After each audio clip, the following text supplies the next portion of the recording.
Throughout there, I developed as an individual, as a person, but also as an employee of the city of St. Petersburg. And from there, in 2014, I was appointed as the city clerk for the city of St. Petersburg.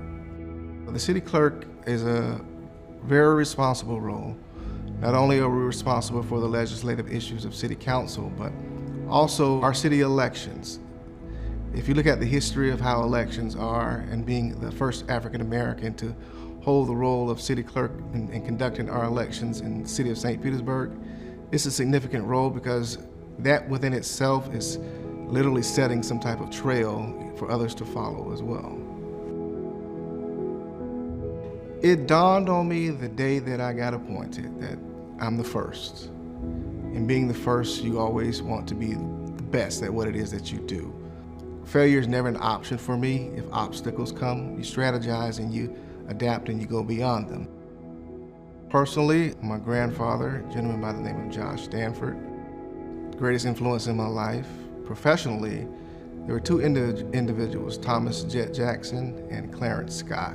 Jet taught me the importance of community and showing compassion towards people and always making your presence known. Clarence taught me the significance of being not necessarily a perfectionist, but doing your best and also reaching back, helping others, and never forgetting where you came from. St. Pete is progressing, and we're becoming a more diverse and inclusive community. And it says a lot about the character of the people of the city of St. Petersburg, that we look beyond someone's skin color, but we look at the content of their character. To me, that's what it says.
On the road, there are no second chances.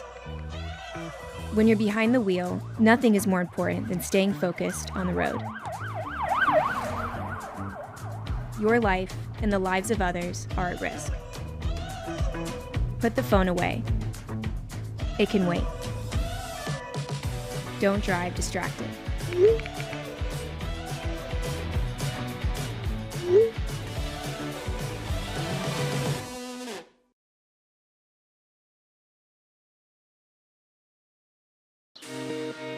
$2 million visitors, 26 acres of waterfront, the St. Pete Pier, a district alive with activity, outdoor spaces, Spa Beach Park, Family Park, the Glazer Playground, the Splash Pad, Coastal Thicket Boardwalk, Fishing Deck,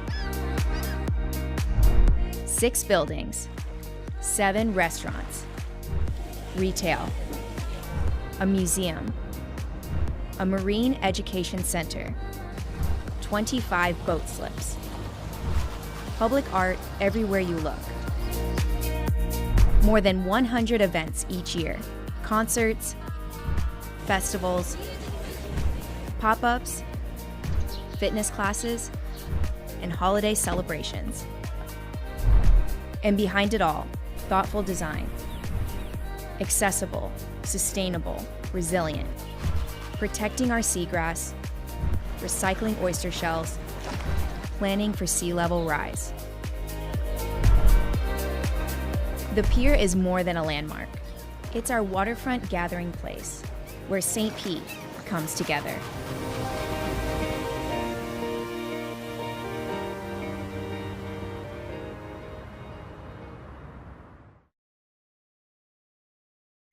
Hey St. Pete, and welcome to the definitive guide for how to be the best resident you can be. A little tip from our Good Neighbor Guide. On this special edition, we will also help you be the most prepared resident you can be.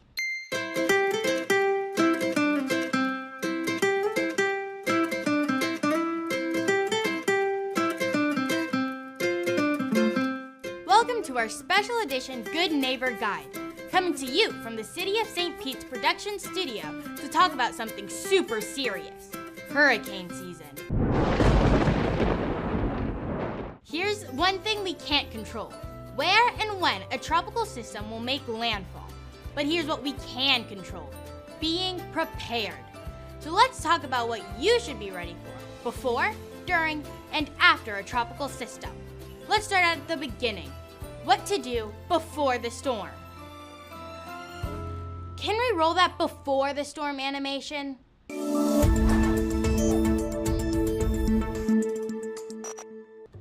I love that. Right now, even before a storm is approaching, you should sign up for Alert St. Pete. If you haven't heard about it, it's pretty amazing. Also, it's free. You can receive notifications including mandatory evacuations, hurricane information, flooding, and other local emergencies. When it comes to a storm, you've got to have a plan. Prepare your home to weather the storm, know your evacuation zone, and make sure you have an evacuation plan. Stay with family or friends in a non-evacuation zone, in a hotel in a non-evacuation zone, or in one of Pinellas County's public shelters. A disaster supply kit is highly recommended. To learn more about what to include in your supply kit, let's toss it out to our field reporter, Ava. Thanks, Bianca. When you're in a hurricane's path, a disaster supply kit can make a huge difference. So let's talk a little bit about what items you should consider including in your supply kit. Wait, Ava, what's happening there? Where are you? What do you mean? Well, it's clearly sunny where you are, but it also looks windy and rainy. How is that possible? Guys, take five.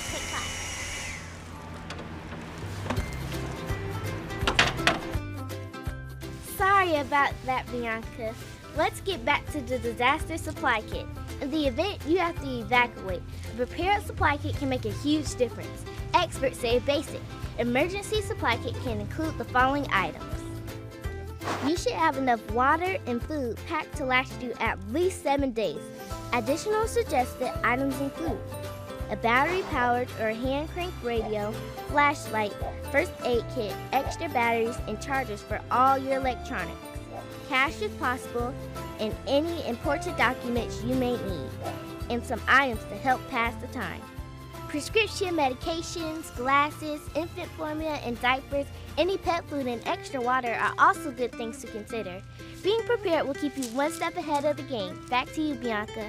Good tips to be ready before the storm arrives. Thanks, Ava. Now let's talk about what to do during the storm.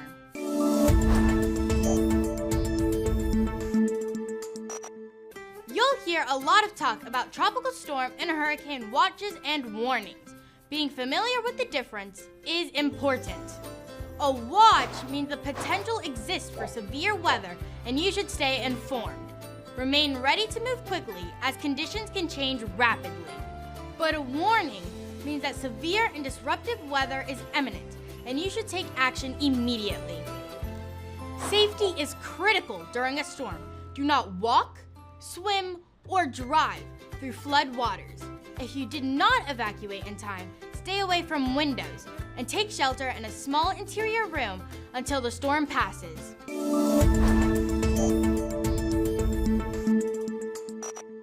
After the storm, if you did evacuate, do not return home until officials give the all clear. Damage, road closures, and power outages are all possibilities after a storm. So check news reports over the radio or on social media to stay informed.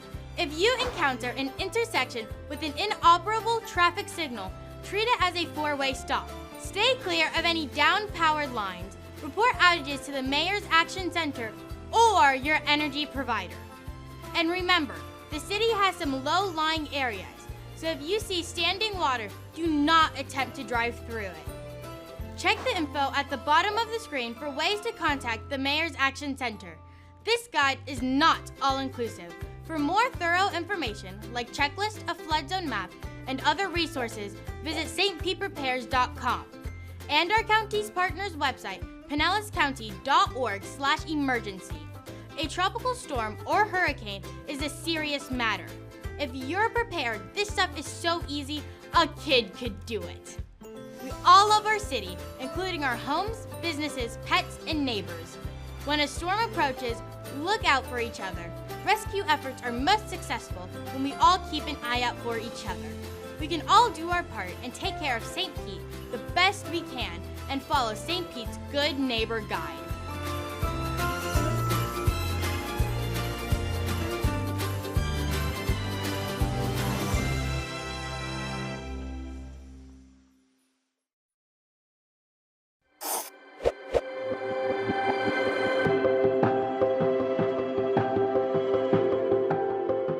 Today was a ribbon cutting for the Barack Obama Main Library in the city of St. Petersburg. I think it's a fitting tribute to President Obama and his commitment to education and knowledge, and it was really well received. I'm told over 1,000 folks came out here today, and just the joy and the energy from folks really reflected what St. Pete is about. I could not be more excited. This is not just my district, this is my neighborhood. A big reason we chose this area was because we're so close to the library. My wife and I are avid readers. I'm really excited to be able to walk to such an amazing resource. It'll be full of programming. I want the community, both our residents and our visitors, to wear the hinges out in this facility. This facility is so much more than just books. We've got 3D printers, we have engravers, we really have something for everyone at this facility. You can tell there was a lot of attention paid to the small details, and that's what really makes a big difference. From the artwork that's on the wall to the flooring, just little things that when they all come together create magic, and I think that's what you see here. After 5 years of having the facility closed, it is so exciting to be able to open this facility. I've had the privilege of walking through it numerous times, and to know that everybody that was in front of me was going to get to see it for the first time this morning, Christmas morning is the only way I can describe it.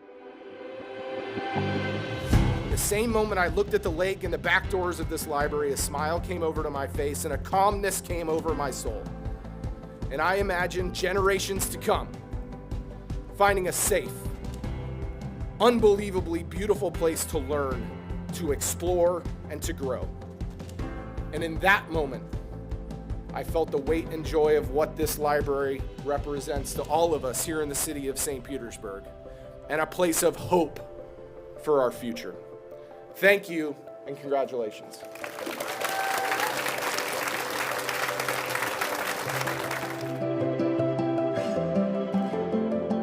This is the municipal gateway to education. You can come here to learn to read, you can learn to socialize, you can get on a computer if you don't have something like that at home. It's really just an asset that shows high quality public goods can be delivered by your local government, and that's what we're doing here.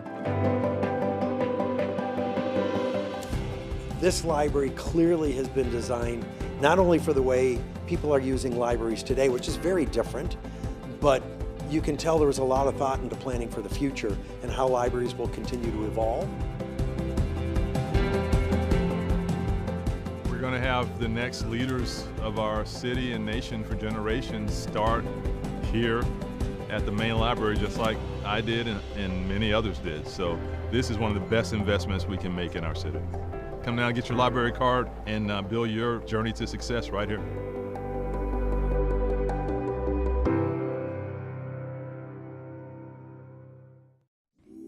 The American Rescue Plan Act provides relief funds to governments negatively affected by COVID-19. The City of St. Petersburg has received about $45 million in the ARPA funds for investment and have identified key projects that will directly impact St. Pete residents, focusing 75% of funds on affordable housing and support, and 25% of funds on health and social equity efforts. These projects also fall within Mayor Ken Welsh's 5 pillars of progress. housing opportunities for all, neighborhood health and safety, equitable development, arts and business opportunities, education and youth opportunities, environment, infrastructure, and resilience. So, what happens next? We plan to spend ARPA funds in the following categories: $34 million for housing affordability and support, and $11 million for health and social equity. Here's a closer look at the plan. To address the affordable housing crisis in the city, 75% of the ARPA funds will be allocated to affordable housing and support.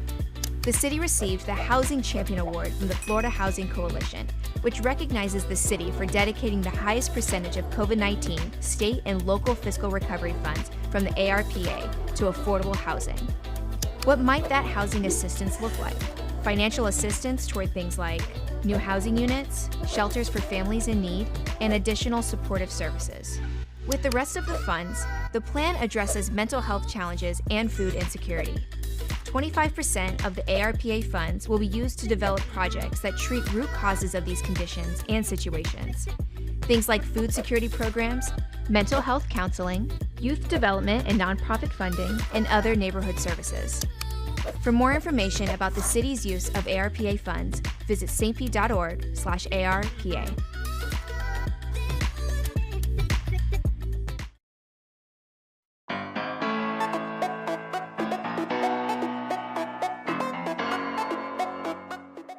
Today, we had our Contracts and Contacts bus tour in partnership with PSTA and several other businesses and agencies in our area. While the city definitely has tons of opportunities for our small minority women-based businesses, it's no guarantee that you can get on a contract here or there. So they need to know about all the different opportunities that are available to them in our areas.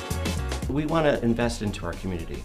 So for us to educate them and them educate us, it's a win-win for both of us. We also find that the community, when they can actually put their stamp on a project and say, I was part of that, it's just a wonderful sense of accomplishment. There is lots of opportunity out there, not just within the city, but around the city, in the county even, for them to get work and do work right here locally, close to them. We just want to make sure we have the engagement and increase the likelihood of small businesses being able to participate. In order for us to help them, we provide ways in which we can just put the word out there of the work that they do, so that way they can be contracted and win these projects. It's easy to say, oh, that's a $200 million project, and they're not gonna look at me. Well, you know what? They're looking for small businesses. We did a lot of networking on each of the buses between the different groups, and there was a lot of really, really good conversation I heard being had. People was kind of saying like, oh, I could use you on this project, and I'm working on a project that I need this type of work on. And so those connections were going on, you know, even as we were riding the bus to the different stops. It's a benefit to both the city and to us as business owners to come together to network. After all, we live here, and so what better way to come together and make the city better than to use our talents and our skills and our expertise to make a positive difference. It's been really exciting to see this program develop. We've been registered as a small business with the city for several years now. I'm really excited that they have expressed that commitment to encouraging small businesses like mine. I think that it says that this city cares about its businesses and its minorities within the city. For me, I feel like this is huge because a lot of times we hear people talk, but there's little action behind it. So this is a place where the talk and the actions align, where we see a real commitment from the city to increase the number of diverse suppliers and to create a pathway to allow us access to those opportunities. We do plan on having a lot more creative, new types of events coming out of our office. So we're just looking forward to offer our business community something different and something that they can hopefully make new connections with.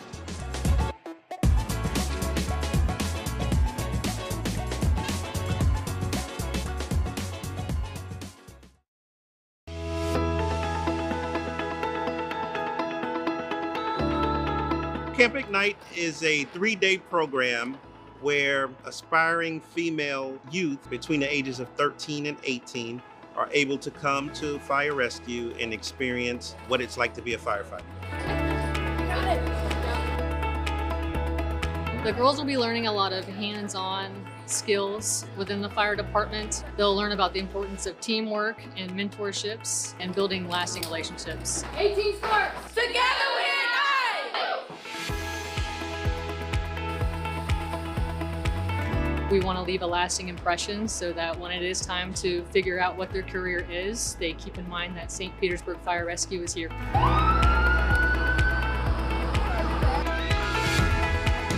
Last year, we provided opportunities for about 12 campers. This year, we were able to expand that capacity and actually double those numbers through continued partnership with Pinellas County Urban League, partnership with Parks and Rec, and our local union, Local 747. This type of program is important for us in the community and the city. I want the girls to be enlightened about all of the opportunities that they have available to them here in our city, that the Urban League is there to support them in ways that they could not imagine, to make a selection that best fits what they want to do with their future. Growing up, you don't see female firefighters as much as you see the males. So to see a female doing this is great for girls. So I think this is an excellent opportunity for young females to get involved and see what they can do. It's very rewarding to see children get excited about our job. So being able to mentor those individuals in the right direction and stress the importance of physical fitness, nutrition, and establishing mentors is huge. We want to make sure that we are getting the best. And this is an opportunity for them, if they do decide to become firefighters, they can be local heroes. And this is a great career. And we want to make sure that we continue down this path of ensuring that we provide the opportunities for them.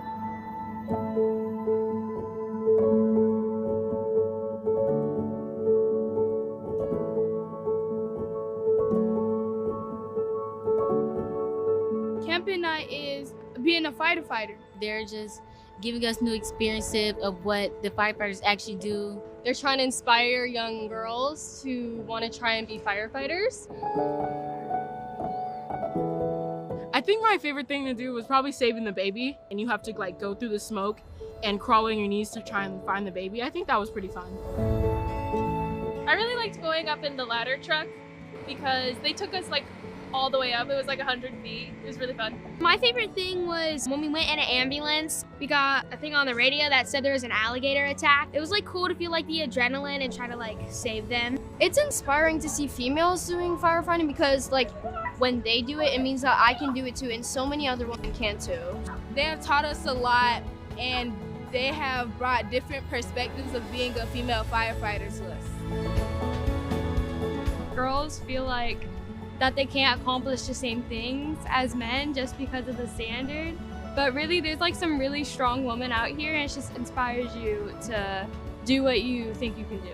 I think they are all amazing women, and they do such a hard job. And I think it's very inspiring, and it really encourages like girls like me to really like want to join this force. 18 sparks, together we ignite. 18 sparks, together we ignite. 18 sparks, together we ignite. 18 sparks, together we ignite!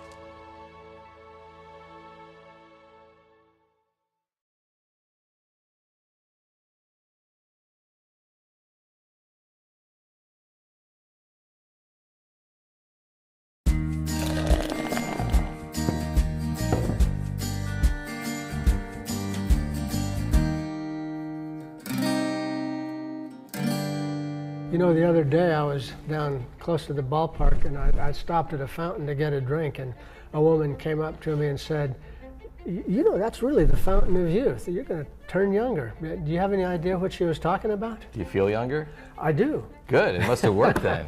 Our first tourist attraction here in St. Petersburg. You know, what allegedly Juan Ponce de Leon came looking for, we have here in St. Pete. A gentleman by the name of Edwin Tomlinson came to St. Petersburg and purchased a tremendous amount of land and owned actually land from 4th Street all the way down to the water, kind of where the Mahaffey Al Lang is today. he decided one day to do some drilling because he saw a natural well and he hit it, I guess it was an artisan well. And when the water came onto shore, I think the people in St. Petersburg were going to run him out of town because it smelled really bad. It was, I think, the story I read, someone equated to a dozen raw eggs being broken open in an August afternoon in Florida set on the sidewalk. I don't know who was brave enough, but someone drank it. They tasted the water and they actually felt pretty good and it made them feel good. And before you know it, word got out. St. Pete had this reputation of being the healthiest city in the, in the nation. People were coming and filling their water jugs and drinking the water and everybody was feeling great. And then someone finally had to test the water and they did. And had an unbelievable amount of lithium in it. Oh my gosh. So what does lithium do? That would calm you down. Happy right? water, right? So of course it was, the fountain of youth. Everybody was drinking and they were happy and they were great. So finally it got shut down and capped and regular potable water came through. Why are we drinking beer? We should have we should have the water from the fountain of youth. It made everybody younger again.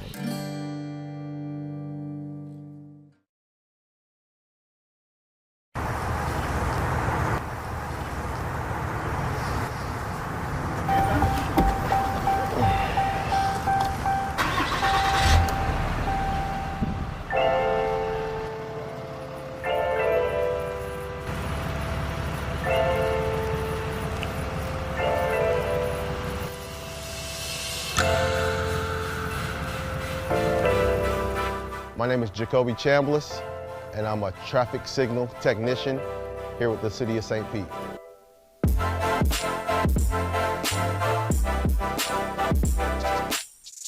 We maintain our traffic signals here. We have the signal heads, we got the cabinets, we have the controllers, we got the conflict monitors, so we just make sure that everything stays operational and safe.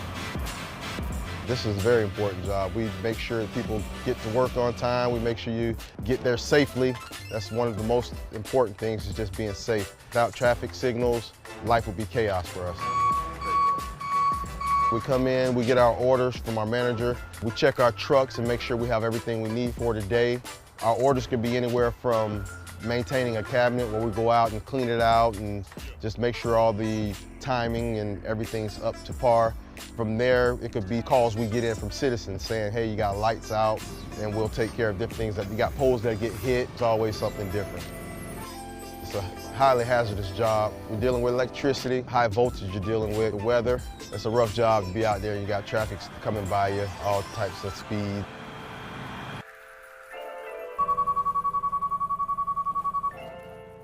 But I can tell you that the City of St. Pete, they take pride in what we do as far as taking care of our signals, and we're out here swapping our equipment out at a rapid pace here. We're trying to change out all these cabinets. We're putting in new controllers. We're doing a lot to make sure the city stays safe and to upgrade and change with the times. Every day is just always an adventure. It's always something more to learn. I enjoy the people I work with. I enjoy the City of St. Pete. I enjoy what I do. I enjoy helping the citizens. I just enjoy what I do, man. It's a great job.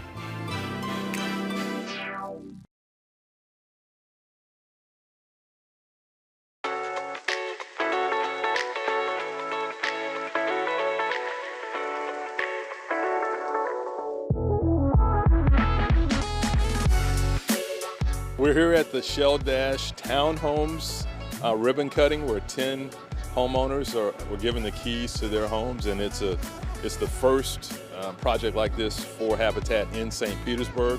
And 10 lives now are going to move forward into home ownership. It's a great day. Our families go through a lot to get to a day like today. After being accepted into our program, these families take 38 homebuyer education classes, teaching them everything they need to know to be a successful homeowner. We cover topics from budgeting to home maintenance and even how to be a good neighbor. They also put in between 350 and 450 sweat equity hours on our construction sites, including their own home. It represents all the hard work and dedication that I've endured over this past year. I am greatly proud of myself going through this journey. At times I thought I could not, but I am here. Through a partnership, the city put in more than $1 million from the South St. Pete CRA, donated the land, and Habitat is providing an interest-free mortgage. So It's an intentional effort to have affordable housing right here, just south of Tropicana Field, for folks who make our city work, and that's why it's important. The average median price of a townhome in the city of St. Petersburg is over $650,000 right now. So to have a home made affordable to these families at $279,000 with a zero interest mortgage, it'll keep these homes forever affordable for these families as they move in. We have 50 more just south of here on the 18th Avenue corridor that we're working with Habitat on, and those will come to fruition. So folks need to understand that the process takes time, but we're dedicated to making sure it moves forward.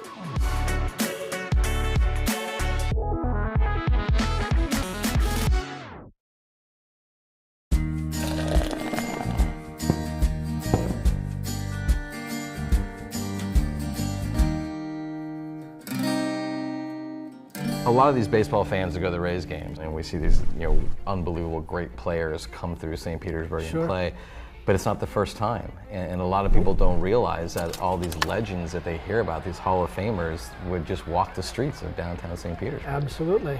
I think the first baseball team came here for spring training in about 1914. 1914 was a huge year. It was a huge year for us. When you think about it. So it was the St. Louis Browns, and they played here for a couple of years, but they presaged those Roaring 20s, and part of the Roaring 20s was the coming of the New York Yankees. And they had all the big names. They had Babe Ruths, they had Lou Gehrig. They played here and they partied here at the Gangplank, probably. I'm sure. Babe Ruth and Lou Gehrig stayed at the Florenton Hotel, which is still downtown. And the Yankees played here until I think it was 1961.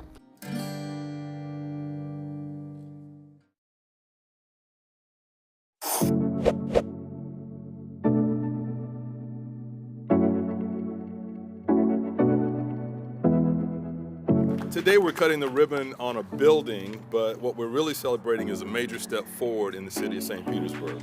Our first purpose-built, nationally accredited environmental compliance laboratory. This has been years in the making. Our original water laboratory was in a repurposed metal building. It wasn't designed for the purpose of being a laboratory. You've got to think of humidity and air temperature. You've got to think of air control. You don't want to contaminate the samples. And so we have a brand new building that's been designed to be used as a laboratory, but it was also designed to withstand hurricanes.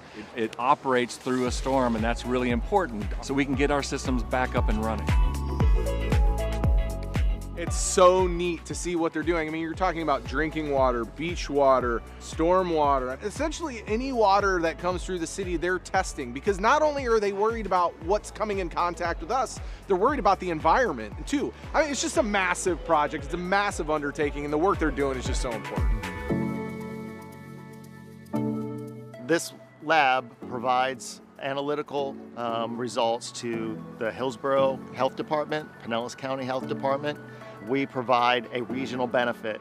We ensure that we're providing the results that are of the highest quality standard. We take our water for granted. We take the fact that the water is safe to use for granted. So much work that goes into making sure that it is safe to use. And so that's why this is important to each and every one of us, because that water that we are using every morning has been tested to verify that it is safe for your use. Our team is mission focused, and every day they come here as residents knowing what this water means to the community. This is the lifeblood of the community, and they are focused on ensuring that it is of the highest quality that is possible.